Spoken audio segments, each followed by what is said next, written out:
নমস্কাৰ। আজি 1 ফেব্ৰুৱাৰী আৰু আজি বহুতে গুৱাহাটী হাইকোৰ্টৰ পৰীক্ষা অৰ্থাৎ JEE জুনিয়ৰ এডমিনিষ্ট্ৰেটিভ এছিষ্টেণ্ট পৰীক্ষা অনুষ্ঠিত হ'ল আৰু এই পৰীক্ষাটি বৰ্তমান ইতিমধ্যে বহুতে দি আছে আৰু সকলোৰে মনত এটাই কথা আহিছে যে ইয়াৰ কাট অফ কিমান যাব পাৰে।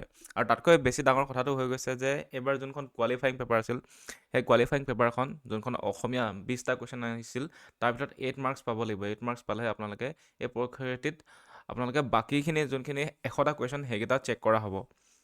গতিকে আপোনালোকে যদি 20টাৰ ভিতৰত আপোনালোকে 20টা এটেম্প কৰিছে তেতিয়াহ'লে প্ৰায় আপোনালোকৰ 11টা কাৰেক্ট হ'লেহে আপোনালোকে বাকী আপোনালোকৰ যোনখন 100টা কুৱেশ্যন সেই কুৱেশ্যনকেইটা চেক কৰি তাৰ আপোনালোকৰ ৰিজাল্টটো আপোনালোকক প্ৰভাইড কৰা হ'ব। গতিকে আজি পেপাৰখন ইয়াৰ আগৰ পেপাৰবোৰত অসমীয়া ছেকশ্যনটো যিমানটো লেভেলত আহিছিল যোনটো লেভেলত আহিছিল আজি সেই লেভেলটো অলপ ডিফিকাল্ট কৰি দিয়া হৈছে আগতকৈ। কাৰণ মানে আমি যোনবোৰ কথা যোনবোৰ আমি ৱৰ্ডছ পাইছোঁ সেই ৱৰ্ডছবোৰ মানে অলপ মানে যোনটো ডিফিকাল্টি লেভেল অলপ আগতকৈ বাঢ়িছে বুলি আমি শুনিবলৈ পাইছোঁ আৰু দেখিছোঁ আমি পেপাৰখনত যে বৰ্তমান সময়লৈকে বহুতে কুৱেশ্যনসমূহ এনালাইচিছ কৰিছে। আমি এনালাইচিছ এইটো কাৰণে কৰা নাই এতিয়ালৈকে কুৱেশ্যনসমূহ, কাৰণ আমাৰ অসমীয়া বিভাগৰ মানে যোনটো এক্সপাৰ্টিজ তেনেকৈ আমাৰ নাই, সেইটো কাৰণে আমি জনাই নজনাই আনচাৰ দিবলৈ চেষ্টাও কৰা নাই। গতিকে কিন্তু আমি বাকী যিমানখিনি দেখিছোঁ বৰ্তমান সময়লৈকে যোনকেইটা কুৱেশ্যন আছে টোটেল 20টা কুৱেশ্যন আহিছিল সেই 20টা কুৱেশ্যনৰ মানে কেইটা 4-5টামান কুৱেশ্যন এতিয়াও মানে কোনটো শুদ্ধ সেইটো মানে ক্লিয়াৰ হোৱা নাই। ঠিক আছে, সেইটো কেৱল মাত্ৰ গুৱাহাটী হাইকোৰ্টৰ যেতিয়া আনচাৰ কি ৰিলিজ হ'ব, আনচাৰ কি ৰিলিজ হওঁতেহে তেওঁলোকে যোনটো আনচাৰ কি দিব তাৰ মতেহে আপোনালোকে সেই মাৰ্কছটো এলট হ'ব। ঠিক আছে, আপোনালোকে মাৰ্কছটো পাব। গতিকে যাৰ এতিয়া বৰ্তমান সময়লৈকে মানে মেইন প্ৰব্লেমটো হৈ গৈছে যে কোৱালিফাইং পেপাৰখন, এই কোৱালিফাইং পেপাৰখনতে মেইন প্ৰব্লেমটো হৈছে। ঠিক আছে, কাৰণ চাওক বৰ্তমান সময়লৈকে বহুতৰে মানে মেক্সিমামৰ কি হৈছে কিছুমানেতো হয়তো পাৰিছে, ঠিক আছে, কিছুমানেতো পাৰিছে, কিন্তু তেওঁলোকেও মানে একদম নিজৰ ইচ্ছা মতে তেওঁলোকে একদম পূৰা 10 আপ প্লাছ আপ মানে কি স্ক'ৰ কৰি দিব পৰা নাই। তেওঁলোকে মানে কিছুমান এলিমিনেশ্যন মেথড তেনেকৈ ধৰণৰ কৰি কিনিহে তেওঁলোকে ছাজেশ্যন গেছ টেকনিক ইউজ কৰি কিনে তেওঁলোকে মানে কৰিব পাৰিছে।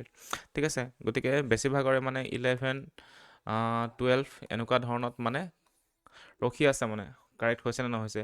কিছুমানে হয়তো 9টা শুদ্ধ হৈছে, 9টা শুদ্ধ হৈছে, যোনটো নহ'ব কিছুমানৰ 10টা শুদ্ধ হৈছে, আৰু হয়তো বহুতে সেই 1-2টা কুৱেশ্যনৰ কাৰণে মানে কোৱালিফাই হ'বলৈ থাকি গৈছে। আৰু আমি এতিয়ালৈকে বৰ্তমান সময়লৈকে গম পোৱা মতে আছামিজ যোনটো ডিফিকাল্টি লেভেল অলপ মানে হাই আছে। ঠিক আছে, বহুতে ক'ব ইজি পেপাৰ, কিন্তু ইজি পেপাৰ নাছিল যিসকলে ইংলিছ মিডিয়ামত বৰ্তমানলৈকে অধ্যয়ন কৰি আছিল। ঠিক আছে, আৰু ইংলিছৰ মিডিয়াম নহ'লেও এতিয়া আমি প্ৰায় ক্লাছ 10লৈকে আমি ঠিক আছে আছামিজ মিডিয়াম এটাত থাকোঁ। ঠিক আছে, আছামিজ মিডিয়ামৰ ক্লাছ 10লৈকে আমি অসমীয়া পঢ়োঁ। তাৰপিছত কি হয়, যেতিয়া ক্লাছ 11, 12 হৈ যায়, আমি যোনখিনি ছায়েন্স বেকগ্ৰাউণ্ডৰ হয়, ছায়েন্স বেকগ্ৰাউণ্ডৰখিনি কি হৈ যায়, এই অসমীয়াটোৰ লগত মানে যোনটো সম্বন্ধটো প্ৰায় নাইকিয়া হৈ যায়। আৰু যিসকলে এইটো যিহেতু ডিগ্ৰী পাছ আছিলে, গ্ৰেজুৱেটৰ লেভেলৰ আছিলে পৰীক্ষাটো, ঠিক আছে, আৰু যিসকলে বৰ্তমান মানে গ্ৰেজুৱেশ্যন কৰে তেওঁলোকে যিসকলৰ আছামিজ মেজৰ তেওঁলোকৰ ঠিকে আছে, বাকী বেছিভাগৰে কিন্তু এই অসমীয়াৰ লগত ঠিক আছে যোনটো সম্বন্ধ সেইটো বহুত কম হৈ যায়। গতিকে আজি যোনকেইটা কুৱেশ্যন দিছে কুৱেশ্যনকেইটা অলপ ডিফিকাল্ট হৈছে, কাৰণ এইকেইটা দেখি থকা কুৱেশ্যন নহয়, আৰু জতুৱা ঠাঁচ যোনকেইটা দিছে সেইকেইটাও মানে দেখি থকা নহয়। প্ৰায় মানে গেছ কৰি কিনিহে কুৱেশ্যনকেইটা কৰিব পৰা অৱস্থা হৈছে। গতিকে সেইটোৱে কথা, যিহেতু কোৱালিফাইং পেপাৰখন অলপ টান কৰি দিলে, গতিকে আমি যদি ক'ব যাওঁ কাট অফ মাৰ্কছটো নিশ্চয়কৈ কমিব। ঠিক আছে, আৰু এইটো ষ্টেট ৱাইজ নিদিয়ে, এইটো ঠিক আছে ডিষ্ট্ৰিক্ট ৱাইজ কাট অফ মাৰ্কছে দিয়া হ'ব। আৰু যোনকেইটা ডিষ্ট্ৰিক্টত মানে কি আছে, কিছুমান ডিষ্ট্ৰিক্টত বহুত কম পষ্ট আছে আৰু কিছুমান ডিষ্ট্ৰিক্টত বহুত বেছি পষ্ট আছে। ঠিক আছে, যেনেকৈ ডিব্ৰুগড়, শিৱসাগৰ তেনেধৰণৰ ডিষ্ট্ৰিক্টত কি হৈছে বহুত কম পষ্ট আছে। ঠিক আছে, তেনেকৈ আৰু কামৰূপ মেট্ৰ'টো কাট অফ বাঢ়িব, তেনেকৈ মানে ডিষ্ট্ৰিক্ট ৱাইজ কাট অফবোৰ বেলেগ বেলেগ হ'ব। কিন্তু আমি এটা এভাৰেজ ক'ব পাৰোঁ যোনখন ডিষ্ট্ৰিক্টত প্ৰায় 10টাতকৈ বেছি পষ্ট আছে। ঠিক আছে, তাৰ ভিতৰতো কিন্তু আপোনালোকৰ কেটেগৰী ৱাইজ আছিলে। ঠিক আছে, OBC কাৰণে কিছুমান আছিলে, কিছুমানত ST নায়েই একেবাৰে। ঠিক আছে, কেটেগৰী কেণ্ডিডেট ভেকেঞ্চি নায়েই, তেনেকুৱা ধৰণৰ হৈছে। চবৰে মাৰ্কছ ভেৰাই কৰিব, কিন্তু আপোনালোকে যদি আছামিজ পেপাৰখন কোৱালিফাই কৰিব পাৰিছে, তেন্তে আপোনালোকে যদি ঠিক আছে আপোনালোকে যদি এটা ডিচেণ্ট স্ক'ৰ কৰিছে, ডিচেণ্ট এমাউণ্ট মানে ধৰক আপোনালোকে 60+ কৰিছে, আপোনালোকৰ চান্সেছ আছে, ঠিক আছে। গতিকে সেইটোৱে কথা। এতিয়া আমি কাট অফ এনালাইচিছ নকৰোঁ, বহুখিনি চাই লওঁ, ঠিক আছে। এতিয়া বহুখিনি আমি ইনফৰমেশ্যন চাই লওঁ, তাৰপিছতে আমি অহাকালিকৈ কাট অফৰ ভিডিঅ'টো লৈ আহিম। আৰু বৰ্তমান সময়লৈ ক'ব বিচাৰিছোঁ, যিসকলে প্ৰায় 60+ কৰিছে তেওঁলোকৰ মানে যোনটো ডিষ্ট্ৰিক্টত ঠিক আছে 10+, ঠিক আছে 10-15 তেনেধৰণৰ মানে কি আছে ভেকেঞ্চি আছিলে, তাত মানে 60+ কৰিলেও মানে কি হৈছে কাট অফ ক্লিয়াৰ কৰাৰ সম্ভাৱনাটো আছে। আৰু বাকী য'ত 10টাতকৈ প'ষ্ট কমিছে তাত নিশ্চয়কৈ 70+য়ে কাট অফ যাব। যিহেতু অসমীয়া পেপাৰখন ডিফিকাল্ট হ'লেও তাত এনেকুৱা ধৰণৰ কিছুমান এলিমিনেশ্যন মেথড আৰু তাত প্ৰায় আপোনালোকে 20টা কুৱেশ্যনৰ ভিতৰত ঠিক আছে আপুনি 5টা জানিলেও বাকীকেইটা শুদ্ধ হৈয়ে যায় যেনেকৈ হ'লেও, ঠিক আছে। এলিমিনেশ্যন মেথড আৰু তেনেকৈ গেছিং কৰি কিনি হ'লেও আপোনালোকে যেনেকৈ হ'লেও 11টা কাৰেক্ট কৰিয়ে দিব। আৰু 11টা কাৰেক্ট কৰা মতে আপোনালোকে বাকী 9টা ভুল কৰিলেও একো প্ৰব্লেম নাই, ঠিক আছে। গতিকে 11টা শুদ্ধ কৰিলে কি হ'ব, আপোনালোকে 11 মাৰ্কছ পাব। আৰু যদি 9টা ভুল হয় আপোনালোকৰ কিমান মাৰ্কছ যাব? আপোনালোকৰ প্ৰায় 2.25 যাব হয় নাই মাৰ্কছ? তেতিয়াও আপোনালোকৰ 8 মাৰ্কছৰ ওপৰতে থাকিব, ঠিক আছে। গতিকে 2 যাব 50 যাব, আচলতে 2.25 যাব। কিন্তু তথাপিও আপোনালোকে 8+ পোৱাৰ সম্ভাৱনা আছে। মানে আপোনালোকে যদি 20টা এটেম্প কৰিছে, 11টা যদি শুদ্ধ হৈছে, তেওঁলোকে আপোনালোকৰ কোৱালিফাই হোৱাৰ সম্ভাৱনা আছে। মানে কোৱালিফাই যেনেকৈ হ'লেও আছামিছ পেপাৰখনতে হ'বই। তাৰপৰি যদি আপোনালোকে প্ৰায় 60 স্ক'ৰ কৰিছে, যোনখিনি ডিষ্ট্ৰিক্টত প্ৰায় 10-15টা প'ষ্ট আছে, তাত আপোনালোকে যদি 60 স্ক'ৰ কৰিছে, তেন্তে আপোনালোকৰ কোৱালিফাই হোৱাৰ সম্ভাৱনা মানে বহুত বেছি আছে, ঠিক আছে। গতিকে এইটোৱে। আৰু বাকী ডিষ্ট্ৰিক্ট ৱাইজটো ইমান কাট অফ মানে আনিব তেনেকৈ অলপ দিগদাৰো হয় আৰু ইনফৰমেশ্যনো পোৱা নাযায়। কিন্তু বাকী যোনখন আছামিজ ডিফিকাল্টি লেভেলটো চাই কিনি, ঠিক আছে, আপোনালোকৰ যিকেইখন ডিষ্ট্ৰিক্টত ঠিক আছে কি আছে প্ৰায় 10টাৰ পৰা 15টা প'ষ্ট আছে, আৰু কিছুমান ডিষ্ট্ৰিক্টত হয়তো বেছিও আছে। তেনেকৈ হ'লে আপোনালোকে যদি 60+ 70+ স্ক'ৰ কৰিছে, তেনেহ'লে আপোনালোকে নিশ্চয়কৈ পোৱাৰ সম্ভাৱনা বহুত বেছি বাঢ়ি গৈছে। আৰু বাকী আমি এনালাইচিছ ভিডিঅ' কালিকৈ লৈ আহিম, যোনটো কাট অফৰ এনালাইচিছ ভিডিঅ' কালি লৈ আহিম। বহুখিনি ফেক্টৰছ চাই ল'ব লাগিব, এতিয়া ফটককৈ কৈ দিব নোৱাৰোঁ, ঠিক আছে।